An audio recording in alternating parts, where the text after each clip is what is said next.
Hi, I'm Adam Schanzer, and I'm a therapist who likes to help people with spiritual integration, among other things. I want to say a little bit about meditation right now. Meditation is defined as focused attention. So as you can imagine, that's pretty broad. It could be anything. There's a lot of different kinds of meditation because of that. So meditation is as ancient as a human being is. We've always directed our minds the way we want to. But it's only recently, in the last 100 years, that we've been able to scientifically understand what's going on.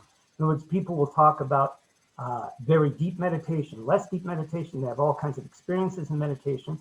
But now, because of EEG and functional brain imaging and things like that that have come into existence, we can have a greater understanding scientifically of what it is. So there's a lot of meditational states. And in terms of brain waves and the frequencies of the brain waves, we have several different kinds of brain waves. The main one that we experience all the time is beta, which is about 14 to 24 hertz. It's called by meditators the monkey brain.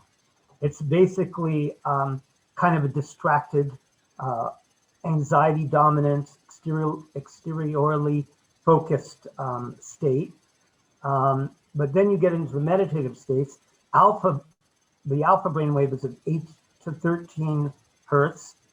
It's a more balanced, more deep meditative state, more relaxed, more inwardly focused. Then there's theta, which is 4 to 7 hertz.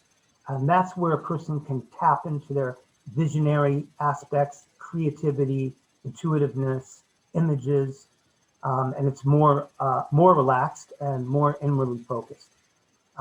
What can happen at a certain point is a person can feel the oneness with everything.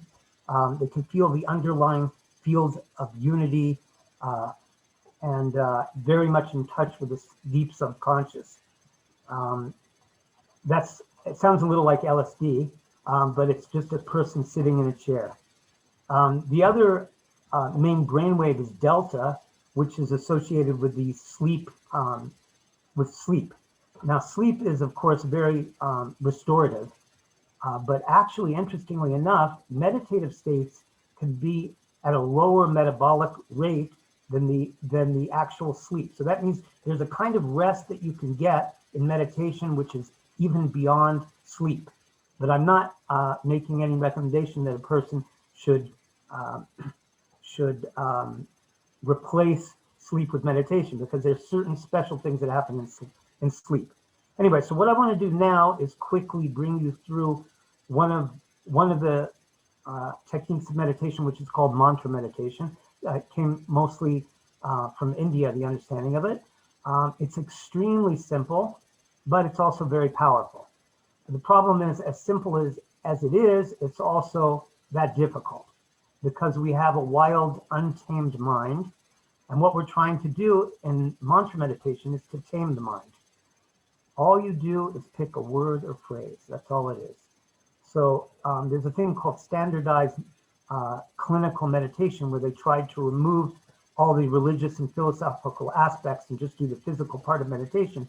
Interestingly enough, they use the word one, which is a very, very deep spiritual word, but that's what they picked.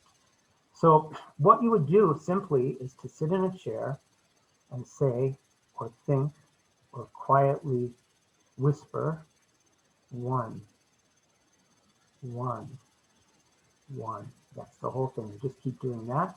You can do it for 5 minutes, 10 minutes, 20 minutes. What happens is the mind brings all kinds of things in.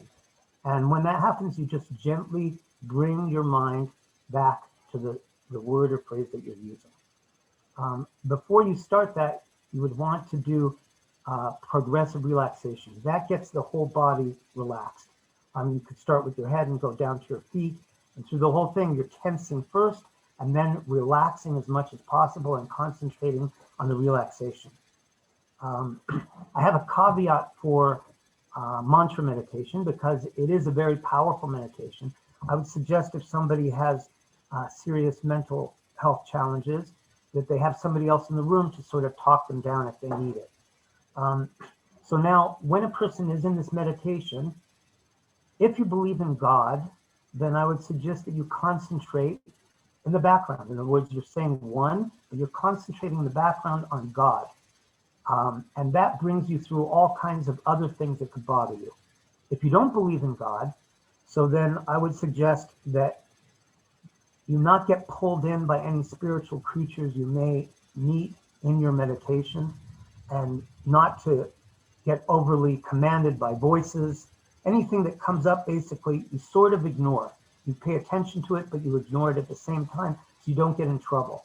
If you get any kind of messages about great life changes or something like that, then it's good to consult with other people, whether it's with a therapist or whether it's with friends, but not to make any drastic changes based on your meditative experiences.